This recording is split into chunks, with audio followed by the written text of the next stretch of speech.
Many struggles in adult relationships are not new. They are old echoes from childhood. The hurts and confusions of early life embed themselves deep within us, shaping how we connect with others.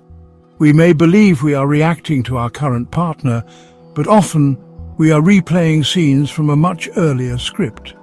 A script written when we were small, vulnerable, and dependent on others for survival.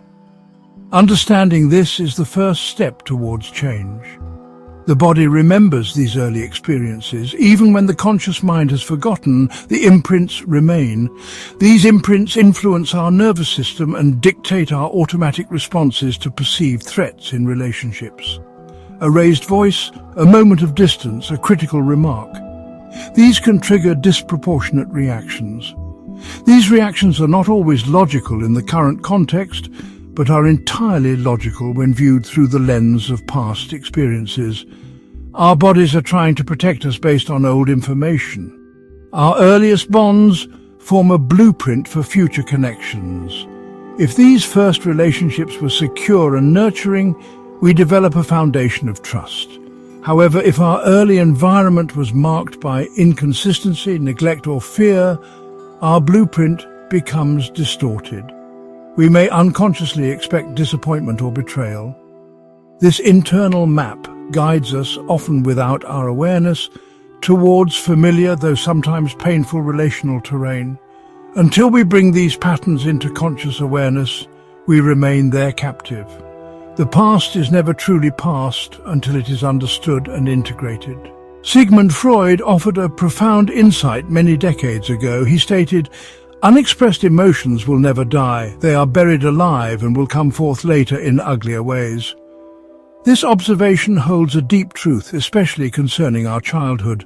The emotions a child experiences, fear, sadness, anger, shame, cannot always be processed or expressed safely.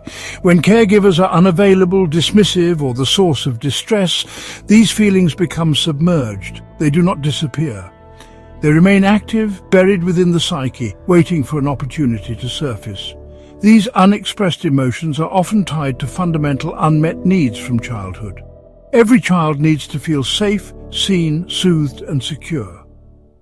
When these core needs are consistently unmet, a void is created. This void is not merely an absence, it is an active ache.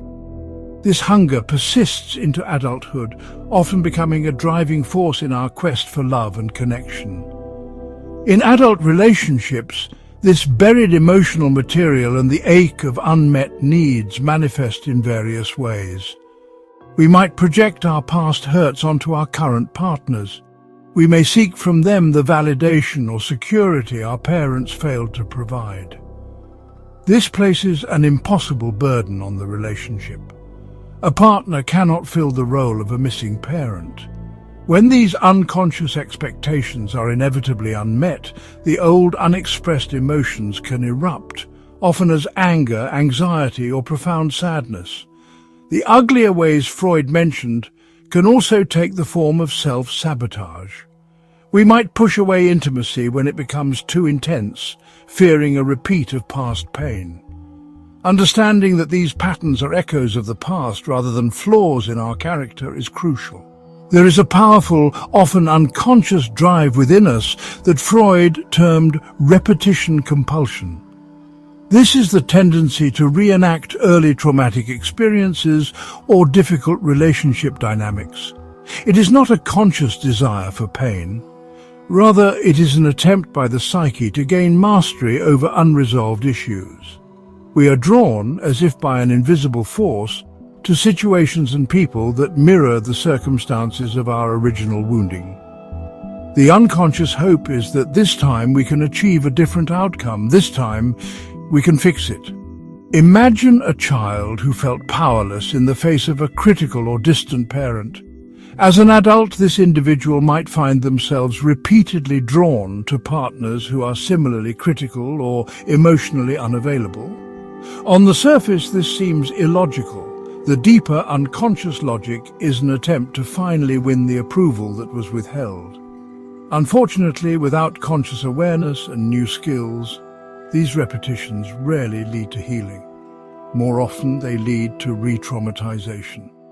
We find ourselves in the same painful emotional states we experienced as children. The original wound is not healed, but deepened.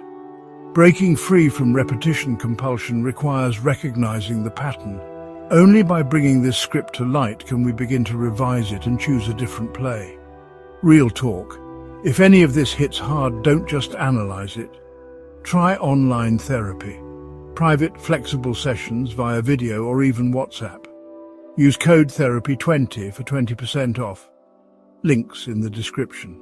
Many behaviors we exhibit in adult relationships are actually defense mechanisms. These mechanisms were developed in childhood to cope with difficult emotional environments. Consider the pattern of over-explaining. Someone who constantly feels the need to justify their actions, thoughts or feelings may have grown up feeling unheard or chronically misunderstood. They learned that their perspective was likely to be dismissed or challenged. So they overcompensate, providing excessive detail in a desperate bid to finally be seen and validated. People-pleasing is another common pattern rooted in early experiences. If a child's sense of safety or acceptance depended on keeping caregivers happy, they might develop an acute sensitivity to the needs and moods of others. They learn to suppress their own needs and desires to gain approval or avoid conflict. As adults, they may continue this pattern, fearing that asserting themselves will lead to abandonment or disapproval. The fear of abandonment is a profound wound that deeply impacts adult intimacy. This fear often stems from early experiences of actual loss or from having caregivers who were emotionally or physically inconsistent. In adulthood, this can manifest as anxious attachment.